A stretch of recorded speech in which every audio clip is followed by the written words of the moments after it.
भारत की स्थिति दूसरी है।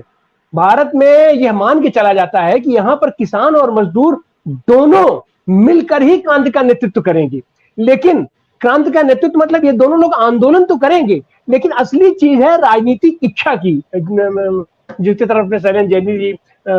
अपना इशारा कर रहे थे। राजनीतिक इच्छा शक्ति अगर नहीं है तो आप नीचे जमीन पर चाहे जितने आंदोलन कर दें, उन आंदोलनों का कोई मतलब नहीं बनता है। वो सारे आंदोलन, हमारा श्रम एक तरीके से व्यर्थ हो जाता है, अपना घूम करके पेंडुलम की तरीके से अपना जो हम खाली उसमें घूमते रह जाते हैं। तो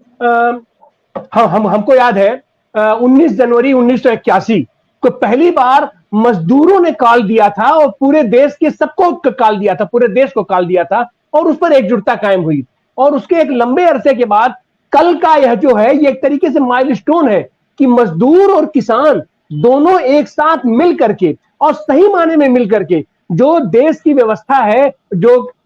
दुर्दशा को प्राप्त होने वाली है, उसको इन लोगों ने बदलने का नारा दिया। सबसे बड़ी बात है। और जाहिर सी बात है कि उसके पीछे फिर राजनीतिक इच्छा शक्ति है, लेकिन यह राजनीतिक इच्छा शक्ति केवल सम्मेलन तक नहीं रहनी चाहिए कि केवल ये किसान मजदूरों के सम्मेलन और उनके आंदोलन से नहीं होगा। उस राजनीतिक इच्छा शक्ति को पूरा करने के लिए जब तक हमारा इसका लगाव सत्ता से नहीं होगा, राजनीति मतलब सीधे सीधे सत्ता की राजनीति से नहीं होगा, सत्ता की राजनीति में दखल के लिए हमारा प्रयास नहीं होगा, तब तक इसका कोई मतलब नहीं बनता है। अब जैसे कहता पिछली बार हमारा इतना लंबा किसान आंदोलन चला, लेकिन वह किसान आंदोलन सत्ता को प्रभावित करने की इच्छा ही उसमें नहीं थी। उसका था कि अरे हमसे राजनीति से मतलब नहीं है, हमसे चुनाव से मतलब नहीं है, हम तो लोगों के ऊपर दबाव डालेंगे, हम तो सरकार के ऊपर दबाव डालेंगे। तो यह तरीके से ये निराकार बम में अगर हम विचरण करते रहेंगे तो बिल्कुल जैसे एनजीओ टाइप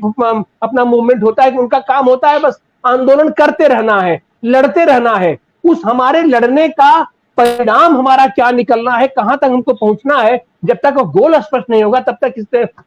इन आंदोलनों का कोई मतलब नहीं बनता है। लेकिन आज की तारीख में सबसे अच्छी बात यह है कि कल का जो सम्मेलन हुआ है उसका एक गोल निश्चित है कि यह जो तानाशाही सरकार है, जो जनतंत्र विरोधी सरकार है, संविधान विरोधी सरकार है, अराजक सरकार है और जो नफरत वाली सरकार है, इसको हमें उलटना है, इसको हमें पलटना है। तो